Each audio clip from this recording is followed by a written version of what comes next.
External Affairs Minister, Dr. S. Jaishankar, our Life Trustee, Shri N.N. Voraji, the Director of IIC, Mr. Srivastav, and the Head of the International Research Division of the IIC, Dr. Sudha Gopalakrishnan, all distinguished guests here, ladies and gentlemen. Thank you very much for coming for the inauguration of this very special occasion. This is the SAMHiTA exhibition, and just to give you a little background, and I'm sure that Minister Jaishankar would be also very much aware of this because he has served in some of those countries from where we have drawn some of the exhibits here. So it was my own experience as a diplomat serving in countries like, say, Myanmar, Indonesia, Nepal, Japan, and even China, that in many of these countries where I served, one of the very unique things that I found was that a great deal of, textual material, documentary material in Sanskrit, sometimes in other Indian languages, were in fact very lovingly, I would say, preserved as, very, very, very rare and valuable objects in some of their museums, in some of their, sometimes even private collections. And you know the history of a lot of the stuff which has gone to, to the United Kingdom. It was very interesting for me when I went to the Bibliothèque Nationale in Paris that they have a huge collection of textual material gathered from Chandranagore, gathered from Murshidabad, gathered from Pondicherry, stuff that you don't have anymore in India. And in many cases, what happened was that some of the, whatever we have today here, are later versions of originals, which are preserved outside. So the point I want to make is that, this is part of our cultural heritage. This is part of our history. And one of the things that we have wanted to do is, and thanks to Sudha, is to try and see whether we can at least make an inventory of a lot of this very valuable textual material, which is in fact spread all over the world. And the advantage today is, we just had the G20 summit. We saw, that the digitization and the digital economy was one of the great priorities. Perhaps it is not realized that the digital technology is something which can play a huge role in terms of the preservation of cultural material. It has also a great advantage in keeping for future generations, digitized versions of these very valuable materials. All the more important because many of these rare items whose images that you see here are either on, a paper or on palm leaf, and these are, already quite a bit has been lost in a sense. And if these are not properly preserved, then this will also be a loss for the future. So our effort was to try and see whether we can at least begin the process of putting together, bringing together in some kind of an inventory, a digital inventory of some of this very rare material which is available, in various parts of the world, including in India itself. So you see an example of what we have been able to achieve. And I would like to also mention that this would not have been possible but for the tremendous support we got from the Ministry of External Affairs. Because I reached out to them and I said that, look, this is something which is also part and province of the work of the Ministry of External Affairs. And if you can help us, at least initiate this project, it would be very worthwhile. So I would like to thank you, Dr. Jaishankar, for the support that we have received. And of course, we would like to continue to have your support for taking this project forward. Let me pay a special tribute to Dr. Sudha Gopalakrishnan, who's the head of our research division, who has, of course, been working on manuscripts for a very long time. She was at the National Manuscripts Mission, so she has a tremendous background in this particular field. But this is something very special, as I said. Getting this inventory together from some of the most important collections outside. Some of them, these are from even private collections. We have managed to get digital copies. So our ambition is that we would like to, especially at the India International Center, we would like this to become a repository of this kind of, digital material, which can also be easily available for researchers, for historians, because it's open source. This is nothing which is sort of under lock and key. It would be available to everyone who would like to utilize this. So with these words, once again, Dr. Jaishankar, thank you not only for your support, but also coming to this opening of this exhibition. We just wanted to give you a certain flavor of and an idea of what we are trying to achieve. And I hope this meets your expectations. Thank you. Thank you, sir. May I request our chief guest to light the lamp?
Thank you. I request our project director, Dr. Sudha Gopalakrishnan, to introduce SAMHiTA and what the project seeks to do.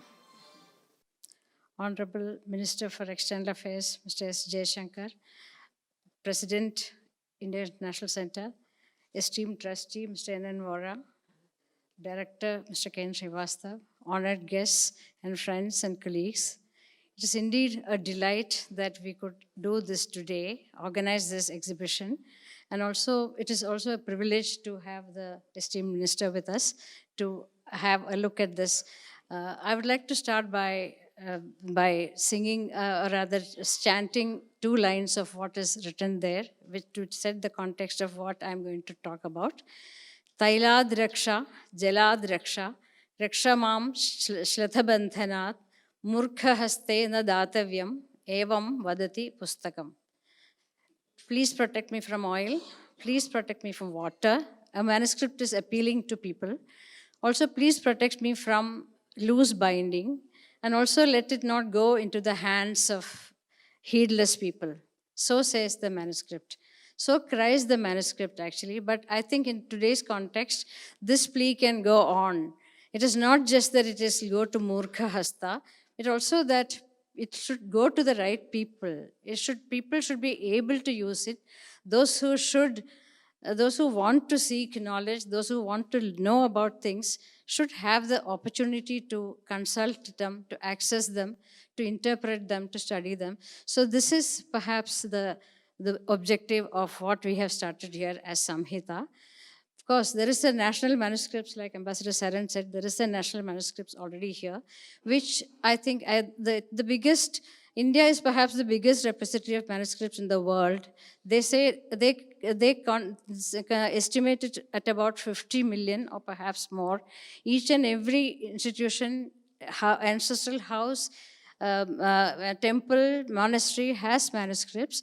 But what we are looking at here is the SAMHiTA is about manuscripts that have gone from India and Southeast Asia to places other than, for example, to Southeast Asia itself, to UK, US, Europe, places like Germany, even in a remote, what we think of a remote place as Armenia, has Indian manuscripts. And there are Mahabharata and Gita manuscripts.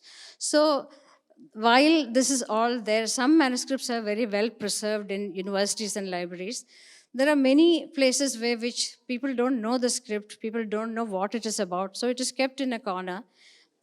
So I think, and there is no catalog, there is no written database, so there is an urgent need now or never to put them together so that people who are working on it, the learned traditions of India and Southeast Asia have to come to us, have to be available to scholars. This is actually the broad concept behind what we started. And I'm so very, very, very gratified, happy that the Ministry of External Affairs has taken this step to fund us for its pilot project, through which we targeted 4 repositories and then done a limited number of manuscripts, not much considering the vast wealth that there is. We did about 1,100 manuscripts. We made a relational database and also a digital library with these number of manuscripts sourced from 4 repositories, 1 Nepal, 2 from London, and 1 from Copenhagen. Some challenges, but also some opportunities.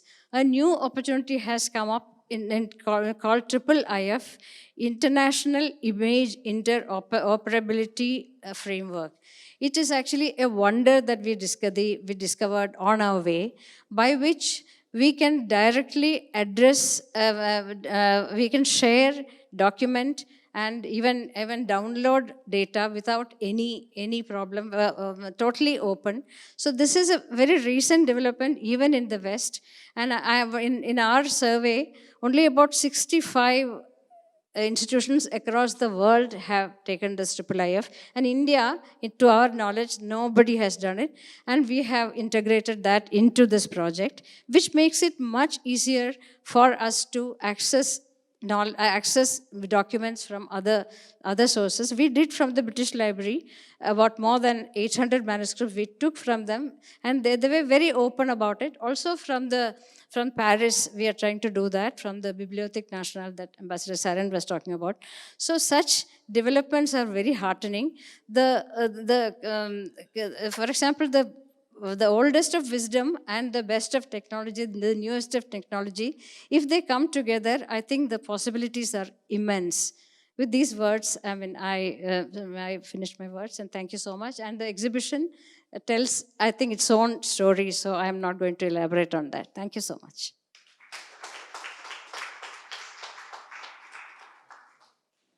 Thank you so much, ma'am.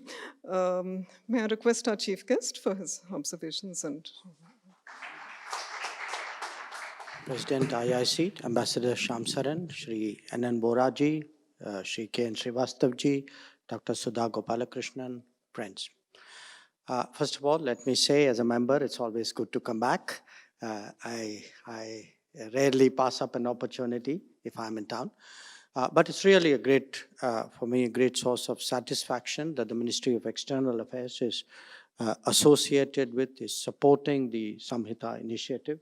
And I am delighted to see the progress that you have made, and I assure you that we will continue to support your future endeavors. Ambassador Shamsaran referred to the G20, and he referred to the G20 in a digital context. He said, that one of the focus areas of it, and which was correct, which was the enormous digital advancements that have been made, especially in India. But I also want to point out that the G20 actually was an opportunity for enormous cultural exposure.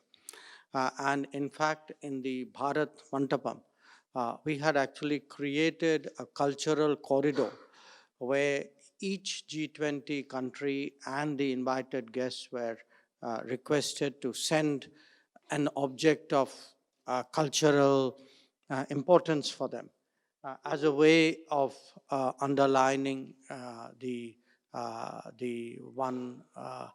Vasudhaiva Kutumbakam theme. And in fact, through the entire G20 experience, which still continues till the end of November, we have actually tried to make that not just a series of meeting room experiences, but to take the people who came for G20, who number almost 100,000 delegates by now, to take them out of the hotels and the meeting rooms and the airports to see really the heritage, the culture, the traditions of India. So the point really which I'm seeking to drive home today is that as we look at international affairs, as we look at diplomacy, as we look at ties between societies, culture is really a very, very important connect. Now, where our own activities are concerned, I think some of you would be familiar that for many, many years now, we have supported cultural conservation, restoration, and I myself have had the privilege of being associated with the Ananda Temple Restoration Project in Bagan. I was a few months ago at Taprom in Cambodia. As a tourist, I have visited Mison, where actually today we are working. And there are actually, I'm told, altogether 60 projects which over a period of time in the cultural field that the Ministry of External Affairs has taken up. Not just taken up, a few years ago, we actually decided that as part of our development partnership connection with the rest of the world, we will dedicate one division actually to cultural partnerships. So we have in a division which exclusively deals with projects like Taprom or projects like Bagan, and certainly we hope to use that as a vehicle to build more cultural bridges across the world. Now, talking of G20 again, and you'll completely understand why it's so much right now in my mind. We also had a very interesting development, which was the agreement of something called the India, Middle East, Europe Economic Corridor. Now, it was given a lot of prominence as an economic initiative, as a connectivity initiative. People saw strategic, geopolitical meaning into it. But I would like to remind you that it's actually a great cultural project. That when we sat and spoke to the Saudi delegation who had stayed behind for the visit, next day, the state visit of the Crown Prince, they were actually, waxing about, at length about the Indian cultural footprint through the Arabian Peninsula, which had been left over centuries by trade routes. And for them, in many ways, this corridor was actually a revival of our history. So, and the more today India goes out in the world, the more we connect with other countries, the cultural factor always comes out. I was myself a few months ago in Zanzibar for the inauguration of the first Indian Institute of Technology outside India. Again, when you go to Zanzibar, the Indian, you can see the connections with India in so many ways. I mean, it's partly there in the people themselves. It is in the tangible culture, the intangible culture, the history, the habits, the customs.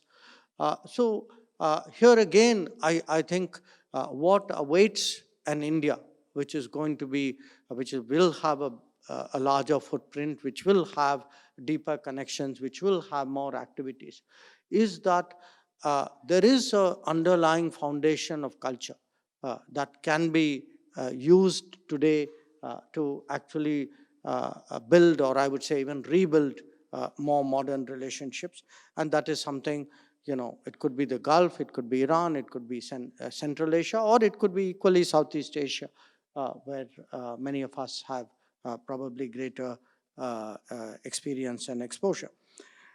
Now, while I have spoken about appreciating traditions and heritage, I would also like to make the point that today we are seeing what I would call a return of history. A return of history in terms of a civilizational state, India, expanding its influence, increasing its weight in the global order, building many more relationships, taking on more responsibilities. And all of this, we've had an era of certainly of economic rebalancing, which is actually how the G20 itself came about. We are in the midst of a political rebalancing, and when we speak about reform of the United Nations, etc., that's one aspect of political rebalancing. But to me, one equally important facet is cultural rebalancing. And cultural rebalancing, it is not something which I would treat so much as an assertion, as a really a rediscovery of the connections and the influences that we had built up over many, many centuries. And to me, this initiative about in a sense making accessible manuscripts. I mean, if we are the largest, not just repository of manuscript, but probably source of manuscripts all over the world. This to me is a very, very interesting initiative, which definitely fits into the larger endeavor that we have today of really making the world ready for India, getting a much fairer and more informed understanding of our culture, of our heritage. So once again, I think it's a very, very fitting initiative for India International Center to take up, and equally it is very appropriate that the Ministry of External Affairs is such a strong supporter. So once again, thank you for the opportunity for being here. Thank you so much, sir, for placing the SAMHiTA project within a larger historical process in which these heritage artifacts have participated. May I request the Director of the Indian International Center, Shri K.N. Srivastava, to give the vote of thanks. Honourable EM Dr. Jaishankar, Sri N.N. Vora, Honourable Life Trustee and past President IIC, Ambassador Shyam Saran, present President and Life Trustee IIC, Dr. Sudha Gopalakrishnan, ladies and gentlemen. Way back in the year 2001-2, the Ministry of Culture decided to launch Manuscript mission to document the manuscripts lying in various repositories inside the country. Mr. Gopalaswamy was our Secretary Culture, and I was then Joint Secretary. Sudha was identified to be the most capable person to spearhead this mission, and she did a marvelous work, and under her leadership, most of the manuscripts lying inside the country have been documented, and they are available to the scholars. When Sudha joined the IIC, she came up with this idea of documenting the manuscripts which are lying outside the country, the SAMHiTA project. I discussed with her and found it very exciting. Having worked in the Ministry of External Affairs for several years, I was sure that Ministry of External Affairs will show a lot of interest.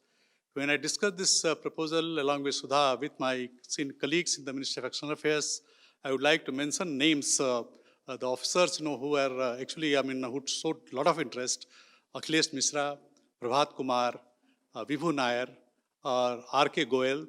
They were all very, very supportive, and I am very happy that today Avilasa Joshi is present here, Additional Secretary, who is spearheading the division which is now responsible for the preservation and supporting the cultural heritage of the country. She is here. So they all supported, and finally they gave approval to the pilot project of SAMHiTA to be implemented over a period of 11 months at a cost of slightly over 1 crore. We started this work about 1.5 years back. Everything was going fine, but because of certain problems that we confronted, initially because of COVID and later on some other issues, the project got delayed by almost 8 months. Next month, the pilot project will be completed, and we're submitting our report to the Ministry of External Affairs.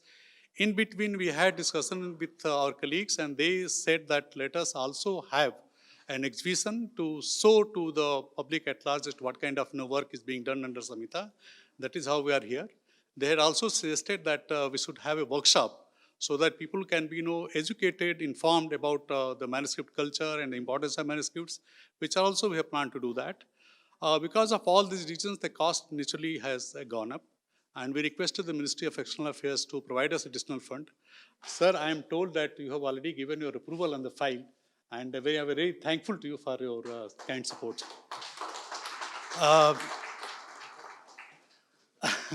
So on this occasion, we have our Honourable EM, Dr. Jaishankar. He has been very, very supportive, kind to us. Whenever we requested him to come to us for any program, he has been always forthcoming, and today also he's here with us. Thank you very much from the bottom of my heart, sir. I'm also grateful to Sri Ambassador Shamsaran and Sri N.N. Vora, who have been providing us continuous support, and because of their support only, we are able to do and conduct the programs over here successfully. I also would like to acknowledge and thank Dr. Sudha Gopalakrishnan and her entire team of SAMHiTA, who worked really very hard, and they have really brought out the kind of report that was expected, which will be submitting to the External Affairs Ministry next month. I am thankful to all of you, ladies and gentlemen, for your gracious presence, and I am sure all of you will immensely enjoy this exhibition. Thank you very much. Thanks a lot.